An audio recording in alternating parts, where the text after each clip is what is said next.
Hello and welcome to a very special edition of our show, Nate NewsWatch Extra. Extra, you may ask? Adam, what does that mean? Well, Tyler, exactly that. Our favorite extra news stories that were just a little too long to showcase in our regular shows have been compiled into a wonderful show full of a variety of stories ranging from modern witchcraft in our day and age to how the pandemic has impacted restaurants and their bottom line with takeout. So many people can say this year has been hard for students. 2020 has brought challenge after challenge in many different ways, but some different from others. Let's go to Jaden Mikatuk with more. Thanks, guys. I'm currently here at my home where I do most of my schoolwork online, like many other post-secondary students. This year, for some, there has been an added challenge. I spoke to many students about their journey this year, but one student in particular stood out to me. Let's check it out. Learning online has brought so many challenges to students across the board. The phrase that is really getting my attention is students who describe themselves as very extroverted, who need that conversation, in order to absorb the material. I also think there's another aspect of it besides the social, and that is learning through conversations. Through high school, learning is mostly memorizing up to the exam until you get your diploma.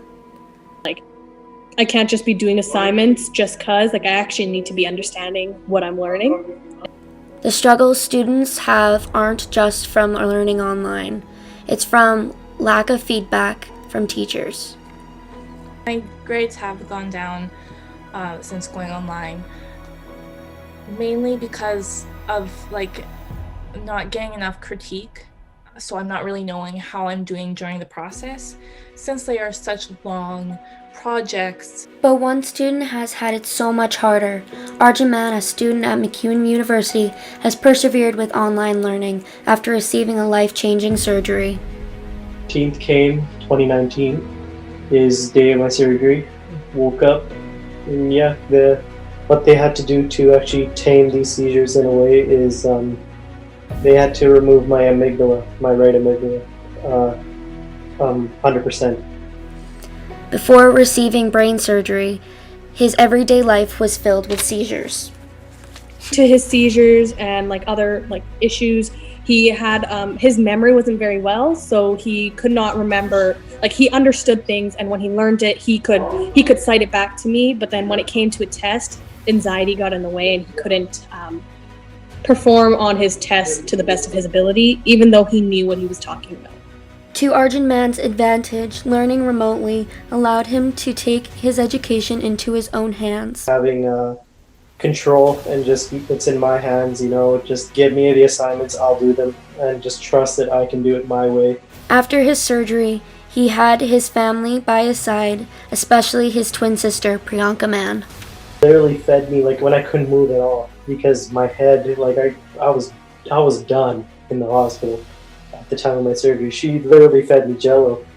I remember that. That's actually one thing that will always stick with me is that she fed me Jello. She FaceTimed some of my cousins and she's like, "Hey Arjun, look at them, wave at them," and she was really sweet at the time. Family, friends, and hope. That's all we can really ask for in our current environment.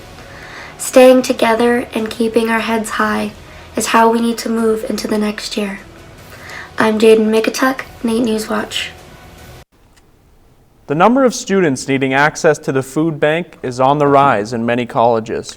The University of Alberta is trying to meet students' growing needs on campus. With more on that, here's Karen Park. Thanks, guys. The University of Alberta is providing an essential help with food items for those who don't have access to daily nutrition. The hamper service at the campus food bank is helping students or staff members who are in need of foods. They're super welcoming. They just make sure you're okay and no one really judges you or anything. Alex Kramer, an engineering student at the University of Alberta, knows all about needing a helping hand. Last year, he found himself struggling to buy groceries, so he reached out to the University of Alberta Campus Food Bank to help put food on his table. They tend to contain some items of bread, something to do with carbs, kind of like a side meal, And then it also always comes with some protein. Usually it's like some minced meat, just a couple, like 400 grams, just like more so for like one meal or to spread like a little bit out throughout multiple meals. And then as well, just some veggies and fruits. So all pretty basic things. Many post-secondary students like Kramer lack access to a reliable supply of nutritious food while paying expensive tuition during their time at the campus. The University of Alberta is noticing a growing need on campus with more and more students reaching out for help. During COVID, we saw a spike in like March, right when the kind of everything started, March, April, May-ish. Among the students reaching out for help, the university is seeing growing numbers of international students needing help from the food bank. Around like 60-70% of our usage comes from international students. They're a category with a really high usage. During the last 8 months of academic year, the food bank has helped over 3,900 students, including their family members. Although it was the busiest year for them, the stigma of using social service help still exists, according to Corey Hudson, the director of Campus Food Bank. The stigma behind accessing a food bank or any social service definitely exists. It's something we always try to normalize a bit and address. It can be tough. It can be hard for people to ask for help. So we always just try to create like a welcoming environment. For Kramer, he's sharing his story to ensure anyone who needs help knows how to access it. Now he's back on his feet, able to put food back on his table, but he hopes other students use the service as he did and says how welcoming they are. I mean, a lot of the people that work there have like been in the same situation before as well. So yeah, there's no stress about it. As for Alex, he is thankful for all the help he has received from the food bank and tells others to reach out for help whenever needed without feeling ashamed. It is incredibly handy to have them there and to have their assistance available. Karen Park, NewsWatch Extra. Food delivery services such as DoorDash and Uber Eats have become increasingly popular in recent months. But in Calgary, a group of local businesses are teaming up to skip third-party involvement while keeping revenues in the city. Tate Laycraft reports. Yeah, thanks guys. So for many, ordering food via delivery has become a safe alternative to sitting down at a restaurant. And while some believe that apps like Skip the Dishes make it easy to support local business, it might come as a surprise to learn just how much money actually stays in the local economy. For example, third-party delivery companies, they're taking 25% from the vendor in addition to charging customers on the other side. In more extreme cases, restaurants have reported up to 40% in delivery giant commission fees, leaving local businesses in a tough spot. There's no money left. Sometimes it'll pay for the cost of food, but not the labor or the operations. Like you're literally working for free or you're working for a deficit. When the pandemic became a reality in March, many restaurants felt forced to sign on with such delivery services, but others attempted to deliver by themselves. We were all running around the city doing our own deliveries, which was a problem because it took us away from our place of business at the most critical time in history. Just 2 doors down from Alpine Sausage, Glamorgan Bakery was facing the same issue. That was when talks for a local delivery service were first placed in the oven. A lot of our customers, because we are next to each other, are the same customers. Yet we were doing 2 separate deliveries, and we said that's where the initial discussion started happening. From there, Janine ran with the idea, as 22 other businesses were swift to join forces as they collectively became Best of Calgary Foods. It went very quickly in establishing, I guess our SWAT team, our food SWAT team going through. The Culinary Coalition has its own drivers, its own website, and offers a flat delivery charge of $10 all across the city. Norman says that the community response has been overwhelming. We overshot 3 times our estimate.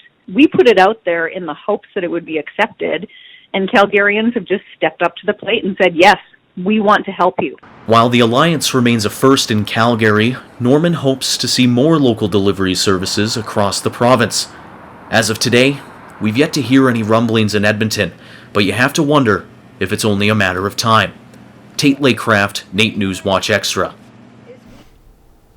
The brave men and women who once fought for our country are now the ones seeking assistance in their everyday lives. A food bank for veterans recently opened up in Edmonton and is set to help at-risk veterans and their families with food. Here's David Udo with more.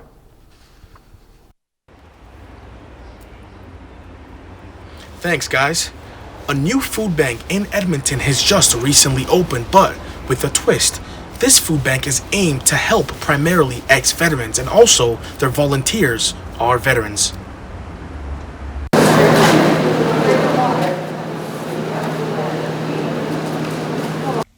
A new Edmonton food bank for veterans has recently been launched.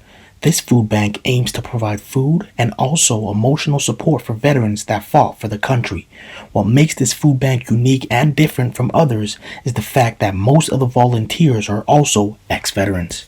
We're able to identify and find solutions to establish more positive outlook for veterans and families. And with the assistance of our donors, volunteers, civilians, and veterans helping veterans, saving lives within the veteran community is a responsibility we all take seriously. Although it is called a food bank, the volunteers use it for many other reasons, primarily to help with even more issues that these veterans are struggling with. A lot of these problems are health related, as John Kennedy explains. The goal of the association and the food bank is designed to relieve poverty by providing food and basic fundamental needs for veterans and their families. Our goal is to promote a stable environment for veterans affected by loneliness, isolation, addiction, mental health, or other health-related issues with peer support programs and social activities. Not only is this touching for the veterans in need, but it is also touching for the veterans giving back. For them, it's a sense of togetherness, even after serving as a veteran. A former veteran and current volunteer for the food bank, Bruce Given, gives insight on how it makes him feel.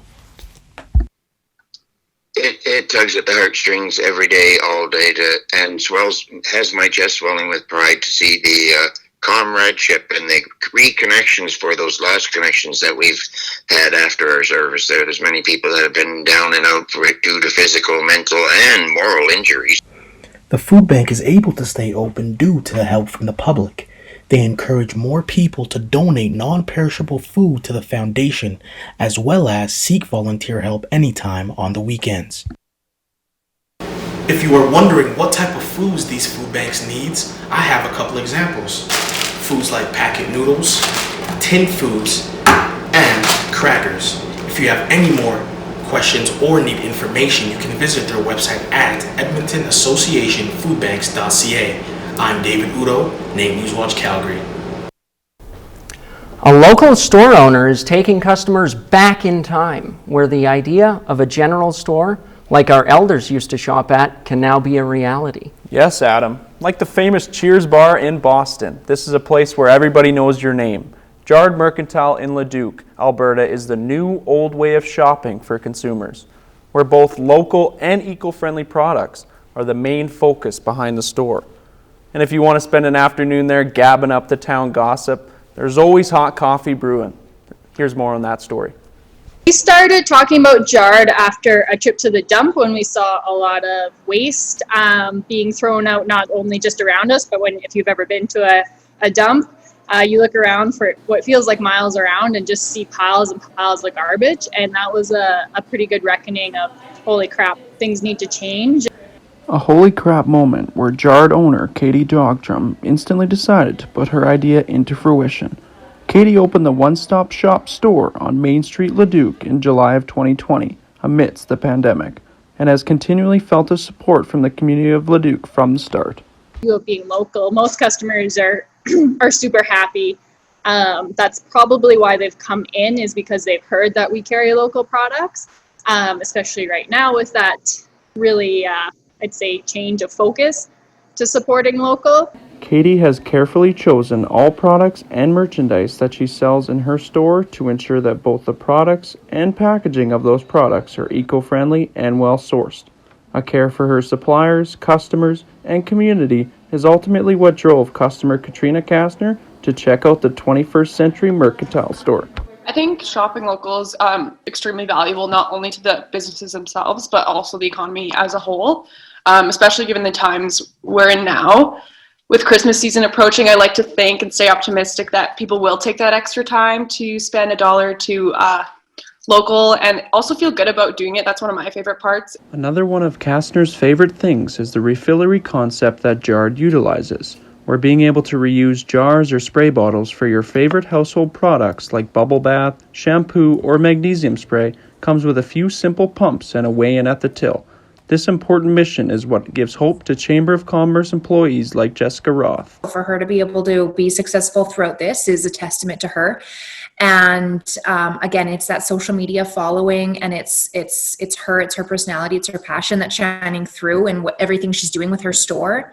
So people want to go there, they want to experience it, they want to see what's going on, and they want to be able to cut down on their own wastes and make changes in their own lives. That love for a healthy earth and a historical mercantile charm is what pushes Katie to create a comfortable and enjoyable shopping experience, which in turn fosters community spirit and supports local organizations. With the single plastic ban coming into effect in Canada in 2021, stores like Jard and people like Katie will help Canada's economic future.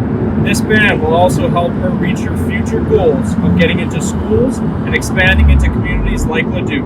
Tyler Smith, NewsWatch Extra. Wow, Tyler, I'd say that story really jarred me.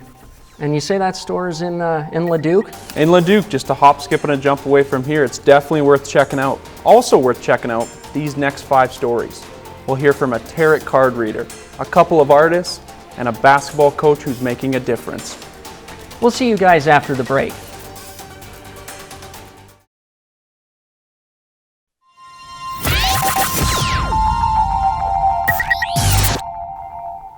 And welcome back. Well, Tyler, witchcraft. It's not just history and fairy tales. It's a growing practice among adults and teens. Modern day witchcraft is on the rise as social media has made it easier for witches to communicate and share their stories. Carly Mickenuk has the story. Thanks, guys. I'm sitting in front of my personal altar where I do my own witchcraft at. And earlier in the semester, I had the opportunity to talk to a couple other local witches to tell you what the fuss, crystals, and manifestation is really about. Modern day witchcraft isn't about black cats, pointy hats, and having skin a vibrant shade of green. For Lindsay McNeil, a professional tarot card reader, witchcraft is about finding happiness. It's getting back to nature, back to what actually makes us happy, back to not putting substances or chemicals into our body. In today's age, witches focus on practicing manifestation, working on positive intention, and creating spells to protect and relieve anxiety. Tora Mattis, a practicing witch for the past 4 years, says believing in something enough will cause it to happen. It is about intention. Like, if you believe that lavender truly will help you sleep and reduce anxiety and encourage dreaming, and you truly genuinely believe that, it's going to happen. Witchcraft pulls from religions of Buddhism and shamanic practices, but primarily stems from the practice of Wicca, which is a form of paganism. There is a common misconception that Wicca and witchcraft is the same thing. I don't identify as a Wicca, nor do I say it, because Wicca is kind of like a sub-religion of witchcraft. The practice of witchcraft is often incorporated into everyday simple tasks. For Stephanie Swenstrud, her practice starts the moment she gets out of bed. When I wake up in the morning, I go and I make my coffee, and when I'm making it, I brew it with the intention of I'm going to be so energetic, I'm going to be so productive today. Witches often create altars, much like this one, to set intention and create spells. Spells are often made in glass bottles or bags and can be made from things you can find at home, from herbs like rosemary to spices like cinnamon. Local witches within the city say contemporary witchcraft appears to be on the rise, as witchcraft has made a prominent mark on social media, and is often how future witches learn about the practice and become interested. These people on TikTok were showing these more simple, smaller facets of witchcraft and how you can just sort of put it into the everyday. So that's how I started getting more into it. I think it's really, really cool, and I love how much faster like witches can share their spells pretty much and share their experiences and like talk and communicate. Social media platforms are not only a way for witches to connect with each other, but share their knowledge and use their craft as a business. You can connect to energy online even. I do a lot of my clients and even like pick a card readings online, and people are still always surprised that they're drawn to the message that means something from them. Like more mainstream religions, witchcraft focuses on finding a spiritual path, and that path looks different to every witch. I do believe in a higher power, and my view of the higher power is that the universe is alive and it is putting things in your path, and that witchcraft helps me align with that path. Carly McInnock, NewsWatch Extra. Oh. Sorry, Adam, I'm just getting word here. From my understanding, this next story is yours? Oh, you would be correct, Tyler. I decided to check out how things have been going at the record store during the pandemic. If you had tickets for a concert in 2020, there's a good chance they went unpunched. But the search for music never ends in Edmonton. And although the tables haven't yet turned against the pandemic, there may be a paradise for certain Edmonton music fans.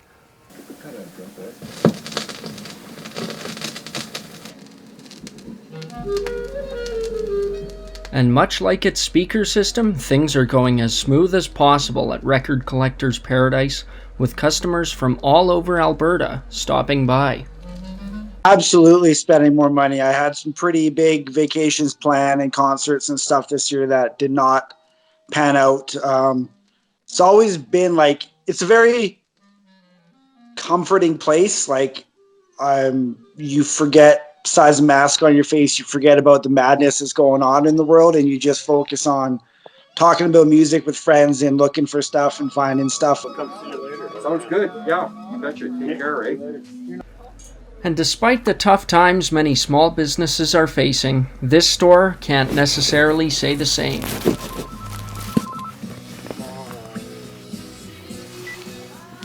Record Collectors Paradise. I'd say with the majority of people spending less and less on typical entertainment, they've found that they've come down to our store to upgrade their hi-fi equipment and invest in themselves by buying more records, especially when they're sitting at home and working from home. And after being closed for over 2 months, it was tough to tell who was more excited for the reopening in June. I'll tell you, there's some pretty happy people. You could have put them in a straitjacket, and they would have still been happy to be, wandering around that record store and listening to some music and talking music and picking stuff up. And as the business continues to adapt, a curbside pickup option has been implemented. But the store's policies have left little fear in the customer's mind. When we first started going, and now they sanitize everybody in the mask and they got the shields up. So I have absolutely no concerns going in and no concerns leaving there that something is going to happen to me. I know they do an excellent job there taking care of their customers.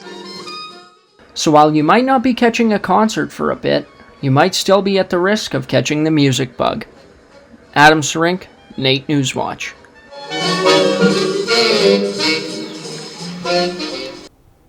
From being a voice for women empowerment to showing it on her canvas.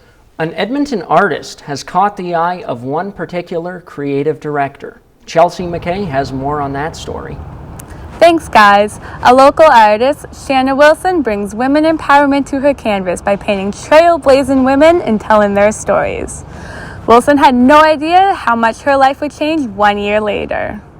If it's about empowering women, I am in. For over 20 years, Shanna Wilson has been painting trailblazing women who've made a difference not only in Edmonton, but also globally.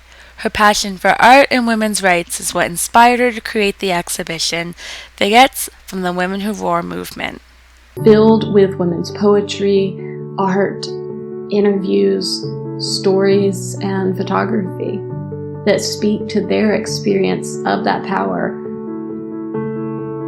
Wilson hosted Vignettes in October of 2019, which featured 15 large portraits that represented strong, independent women from around the globe. She told inspirational stories of each woman's experience through her oil paints. The stimulus that art can bring is a fantastic thing. Next to nature, I think art is the strongest representation of what's possible in the world. The exhibition created a lot of buzz online, which caught the eye of one particular creative director from Time magazine. They commissioned her for a portrait that would land her on the cover of their special edition issue, 100 Women of the Year, not once, but twice. It was like a pretty regular January day. I was in my studio, it was a cold day, stopped to check my email. And there was an email from Time magazine, and it was the creative director, and he just said, "We've just discovered you online. We have, love your work. We love what you stand for." He said, "We're looking for a very special artist to do a special cover for a special edition." And he said, "And when we found your work, you went to the top of the list." And I just about fell out of my chair as I was reading all this, of course. It wasn't until 2 days later she found out she would be painting her hero, Ruth Bader Ginsburg. I have no words. Can't explain it. Ruth is everything, right? Time was so fond of Wilson's work, they asked her to paint a second cover for the magazine, but of Jacqueline Kennedy this time. The creative director of Time magazine is kind of the big kahuna in the design world, or certainly one of the big ones. And to have that kind of feedback and to have them just, discover me was pretty crazy. Since then, she has signed a deal with the MT Art Agency, who have offices in London, Paris, and Morocco. For those of you who still want the chance to see Shanna's work in person, she'll be hosting the Vignettes Women Who Wore Movement exhibition in February and March of 2021 at the St. Albert Art Gallery. This is Chelsea McKay, Nate NewsWatch. Some local performers aren't letting COVID-19 keep them from the stage. Our reporter, Destiny Mayer, has more on how the show must go on. Thanks, guys. I'm here outside of the Core Dance Studio, one of the many dance studios that's been closed due to the COVID-19 pandemic. Them, like many others, are just waiting for the go-ahead from AHS to open back up. I did a story on how COVID-19 affected the performing arts in general. Let's check it out. Many local performers are searching for ways to showcase their talents, but with the new restrictions in place, it becomes a bit more difficult to find their way into the spotlight. Many performers have had to change the way they perform, with masks having to be worn while singing. Artists like Samantha Wilson have moved most of their performances to digital platforms to showcase their talents and hard work. On their Instagram, this person's performing and then this person. So I did a couple half an hour sets on there. I did that quite a few times actually. And it was really fun because I got to actually perform and do something. And it was in my bedroom, but at least I got to sing for people. Other artists like Alyssa Stanky have had to change the way they connect and dance with others, moving from on the stage to online platforms. I know for dance specifically, there's so many online platforms and, people doing Zoom calls to still connect and still move with others. And so that's really awesome to see that, even though it's so hard right now, that we're still all in it together and that we're still, we're not dancing alone. Some artists have put their normal performances on pause. Artists like Kelty Monahan have taken a break from live performances to focus on the behind-the-scenes aspects of performance. Biggest positive for me is it gives me time to focus less on performing and more on writing to make my performances even better. So I've been getting a lot of practice, which is good, and I can't wait to perform again. As stage plays continue to be produced, they've had to adapt to mask wearing on stage. Do you make this a costume choice where the character in the play wears a mask, or everyone just wears a mask in the play, and so the world of the play sort of is this quasi weird mask wearing world? Or do you just make the assumption that the audience will just understand that everyone has to be masked? So there's that issue. Just like stage plays, adaptations have been made to the everyday mask to make it easier for performers to wear. have masks specifically for singers that pull off a bit from your face so that it's not, touching your lips and stuff. It gives a little more envelope for your sound to come out. The problem is basically any mask that's going to block viruses coming out is also going to block the air coming out of your mouth. So you're never going to get it perfect. All the changes and adaptations local performers have been willing to go through shows just how far the phrase, "the show must go on," really goes. This has been Destiny Mayer for NATE NewsWatch. Basketball is growing to be one of the most participated sport in Canada. It's no wonder the idea of basketball prep schools is starting to grow. A new program in Winnipeg has its sights set on providing athletes with the foundations to pursue their basketball dreams at the next level. Here's Mia Hildebrandt with more. Legacy Prep Academy is Winnipeg's newest basketball prep school. COVID-19 restrictions are currently keeping them off the basketball court, but with the college basketball season and NBA right around the corner, there's lots for them to learn right from their couch. What do you stand for? What are you playing for? Why do you want to be here? Today, Coach Marlon Krause is sharing an important message with his team. He spent many years involved with basketball, and now Krause has made it his mission to mentor young players to shoot for their dreams. I feel like I'm passing something on that was given to me when I was young. And it's kind of like a pay it forward situation. With Manitoba athletes in mind, Krause started Legacy Prep Academy, a school that will soon join the NPA, a league across Canada that brings exposure to players. Bring some notoriety to Manitoba for basketball, but it allows the local players to also see a path for them to travel to play at a higher level. For Logan Krause, getting to that next level is having a spot on a university team. It may have seemed like an obvious choice to join Legacy as Marlon is his dad, but it's exactly where he wants to be. I feel also in this, I've been pushed more than previous teams, I'd say. And I really like it because it's not only about basketball, it's not how your lifestyle is. Coach Marlon Krause believes it's not just enough to be a good basketball player, but to also be a leader, both on and off the court. We're trying to work on the whole athlete, the student athlete, so that when they go on to future careers and business opportunities or any programs they may run, we want them to be set up to have the skill sets of a leader. It's not only about on the court basketball, it's also personally, it's also with our goals.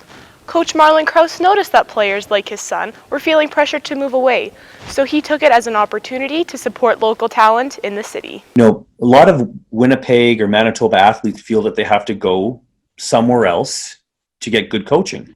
We have a ton of great coaches in Manitoba, and I saw this as an opportunity to bring a couple together. Ontario obviously has prep schools. That's kind of where I felt it would be better for me. But now that Legacy Prep's here, I feel like I don't have to do that. So that's what I like. Other offers from other prep programs, but yeah, I'm just using this year to stay in shape. Coach Marlon is committed to helping young men like Logan and Dorian reach their goals by preparing them in every way he can. Preparing them for those lonely times on the road where you don't have somebody pushing you to do your homework or pushing you to take the next step. They have to do that on their own, and they'll have to rely on themselves. Right here on the court is where Marlon Krause thrives. It's where he gets to inspire players and share his passion. I'm creating lifelong relationships with these young men, and I'm hoping that they're getting as much out of it as I am. Coach Marlon hopes that starting this school will allow him to create a lasting legacy in the lives of his players. It's pretty cool to be able to touch someone's life and do something good for them. And I feel proud. They feel good about what they've done. Mia Hildebrandt, NATE NewsWatch Extra. Tyler, watching that story, I'm starting to get the itch. Basketball's almost back. Kind of an early Christmas gift. You got some games you're keeping in sight? I'd say an early gift is right. With not being able to see friends and family, I don't think I wouldn't. I have to tune into the action and catch the games. Absolutely. It's going to be one of the only things that'll keep us sane during the break. Well, I think we saved our best show for last. I really do. Those were all just fantastic. Very well done. Fantastic is right, and that's it for us. Be sure to join us again next week as our second NewsWatch team brings you more stories and interesting characters that we've encountered over the past 4 months. Goodbye for now, and have a happy and safe holidays.